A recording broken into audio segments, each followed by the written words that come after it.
Bem-vindos ao Evangelho no Lar, online, do Centro Espírita Lar do Amor. Nosso encontro com Jesus. Jesus, em todos os lares que visitava, iniciava a conversa elevada e convidava as pessoas a estudarem os textos sagrados, ensinando-nos com isso a valorizar o tesouro do tempo no diálogo fraterno e no aprendizado. Jesus no lar, através do Evangelho, recupera, sustenta, equilibra, favorecendo a renovação de nossos pensamentos, sentimentos, hábitos e ações. O Evangelho no lar não é um ritual, nem um culto religioso. Todos podem participar, num determinado dia e horário previamente escolhido. Momento que nos permite elevar nossos pensamentos e sentimentos, favorecendo a assistência dos mensageiros do bem. Refugiemo-nos na luz do Mestre para o Evangelho. Jesus amigo, agradecemos esta oportunidade, que o teu coração generoso nos envolva. Mensagem preparatória do livro Celeiro de Bênçãos, Joana de Ângeles, Divaldo Franco. Lição: anti-ofensas. Não des guarida a ofensas, nem te faças igual ao ofensor. Se alguém te perturba e revidas, és semelhante a ele. Se te ferem e não revidas, estás melhor situado do que ele. Se te ofendem e perdoas, esquecendo a ofensa, enquanto aquele cai, levantas-te e marchas, situando-te em clima de paz superior ao dele. Se, todavia, após perdoares e esqueceres, resolveres ajudar o teu ofensor, terás logrado a plenitude do que almejas, desde que ele, embora sem o saber, é instrumento da vida para admoestar-te no instante necessário, acusando-te de erros cometidos ou que poderias ou poderás cometer, colocando-te em alerta contra ti mesmo, em considerando que os adversários mais severos estão sempre no homem em forma de inferioridade e paixões, e não fora dele como se supõe. Ninguém mais atacado, desdenhado, ofendido, escarnecido do que Jesus.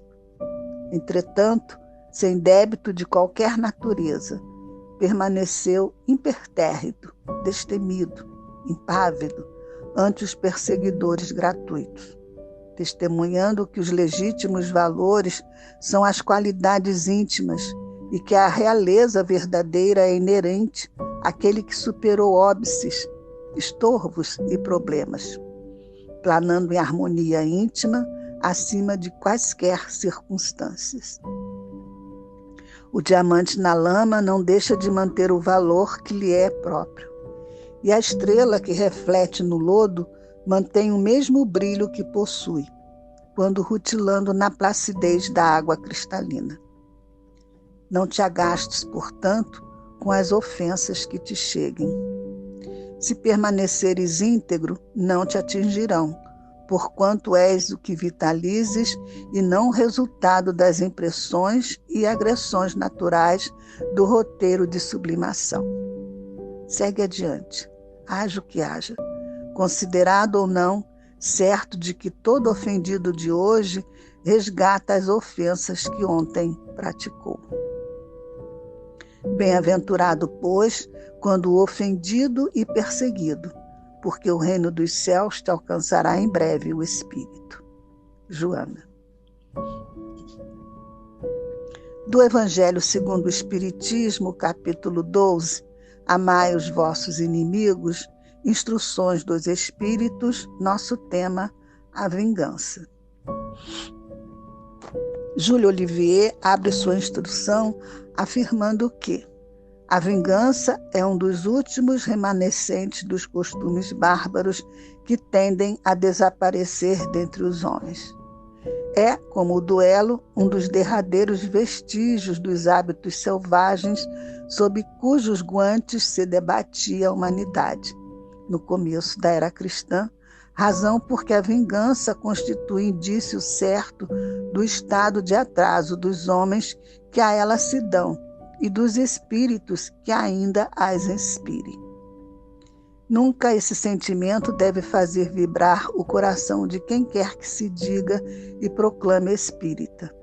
Vingar-se é, bem o sabeis, tão contrário àquela prescrição do Cristo: perdoai vossos inimigos, que aquele que se nega a perdoar não somente não é espírita, como também não é cristão. A vingança é uma inspiração tanto mais funesta quanto tem por companheiras assíduas a falsidade e a baixeza. Com efeito, aquele que se entrega a essa fatal e cega paixão quase nunca se vinga a céu aberto. Quando é ele o mais forte, cai qual fera sobre o outro, a quem chama seu inimigo, desde que a presença deste último lhe inflame a paixão e a cólera, o ódio. Porém, as mais das vezes, assume aparências hipócritas, ocultando nas profundezas do coração os maus sentimentos que o animam. Toma caminhos escusos, segue na sombra o inimigo que de nada desconfia e espera o momento azado, oportuno, para sem perigo feri-lo. Esconde-se do outro, espreitando-o de contínuo, prepara-lhe odiosas armadilhas e, sendo propícia a ocasião, derrama-lhe no copo o veneno. Quando seu ódio não chega a tais extremos, atacam então na honra e nas afeições. Não recua diante da calúnia, e suas pérfidas insinuações, habilmente espalhadas a todos os ventos, se vão avolumando pelo caminho. Em consequência, quando o perseguido se apresenta nos lugares por onde passou o sopro do perseguidor, espanta-se de dar com semblantes frios em vez de fisionomias amigas e benevolentes que outrora o acolhiam. Fica estupefato quando mãos que se lhe estendiam agora se recusam a apertar as suas. Enfim, sente-se aniquilado, ao verificar que os seus mais caros amigos e parentes se afastam e o evitam. O covarde que se vinga assim é 100 vezes mais culpado do que o que enfrenta o seu inimigo e o insulta em plena face. Fora, pois, com esses costumes selvagens. Fora com esses processos de outros tempos. Todo espírita que ainda hoje pretendesse ter o direito de vingar-se seria indigno de figurar por mais tempo na falange que tem como divisa: sem caridade não há salvação. Mas não posso deter-me a pensar que um membro da grande família espírita ouse jamais de futuro ceder ao impulso da vingança, senão para perdoar. Júlio Olivier, Paris, 1862. Vou logo destacar a preocupação da instrução sobre o tema e nós espíritas. A vingança não anda sozinha, lhe acompanham o rancor, o ódio, o ciúme. Todos filhos do orgulho e de espíritos que ainda a usam como meio de levar o homem à perdição, à queda. Também é um indicador da nossa inferioridade moral e espiritual, pois há na vingança algo de falta de fé, do afastamento da ligação divina e que possivelmente não respeita os valores éticos e morais. Também não é compatível com a perfeição, pois se apresenta como uma reação carregada de forte e descontrolada emoção. Nas discussões acaloradas, na troca de grosserias, na violência física. Eis o orgulho vestindo a capa de vingança. logo se faz necessário resistir, pois é um vício moral, emoção desequilibrada que prejudica antes de mais nada a nós mesmos, a quem se vê às voltas com a vingança. Já o perdão das ofensas é a limpeza da alma, traz paz na consciência, harmonia interior e equilíbrio. Olivier aborda a questão do duelo. Bem, hoje não duelamos como antigamente, com as armas, mas o homem ainda carrega o tal ponto de honra. Ah, quantos crimes cometidos em nome da honra ferida, ou seja, do orgulho e vaidade feridos. Ah, quando formos melhores e moralmente mais adiantados, compreenderemos que não é matando ou se deixando matar que se repara uma falta. Como podemos vencer esse impulso de vingança? O bom combate, aprendemos, se inicia dentro de nós, e as conquistas, mesmo que lentamente alcançadas, aumentam nossa capacidade de perdoar. Para avaliar nossa condição, observemos nossos sentimentos em situações em que alguém nos fira, quer fisicamente, quer por palavras, injúrias, maledicências. E vejamos quais sentimentos despontam em nossa alma, o grau de intensidade, e até que ponto fico dominado e até onde consigo esquecer o fato e as criaturas. Se guardo por muito tempo rancor, mágoa, se alimento essas emoções desagradáveis, se fico remoendo. Conheço pessoas que ficaram remoendo por anos a fio. Eis um sinal de alerta para meditar sobre a tolerância, a indulgência e redobrar atenção no nosso esforço ao perdão. E também a não nos deixarmos influenciar por esse mau aspecto.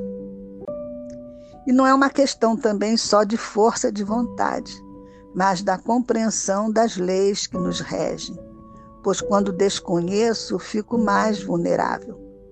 E também de trabalhar para nos libertar desses sentimentos primitivos que ainda trazemos em nós.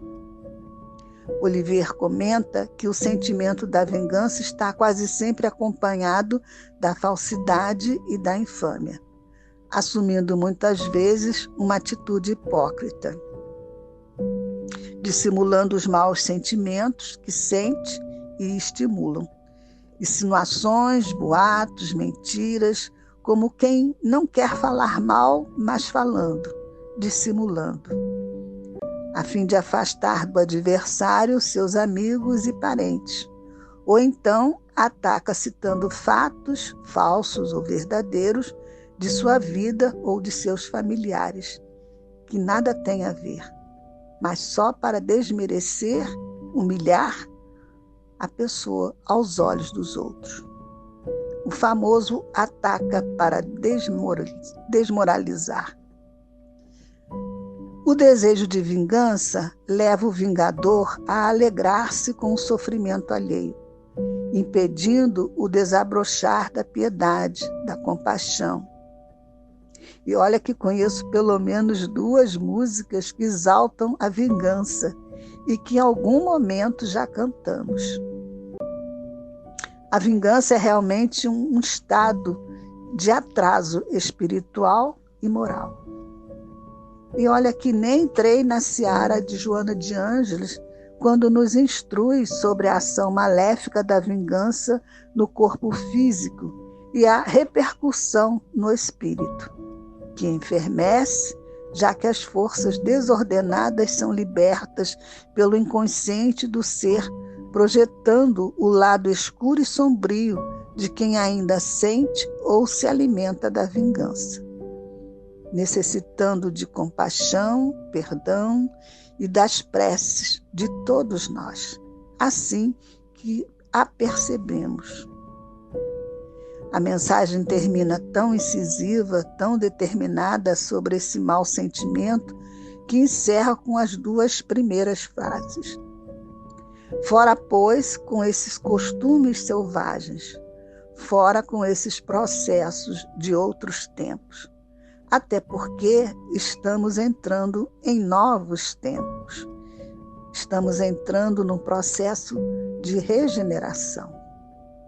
Então, mais do que certo que esses costumes selvagens irão ser abominados. Renovemo-nos hoje e sempre. Abençoa, Senhor, nossas conquistas espirituais. Sê nosso guia nesse caminho.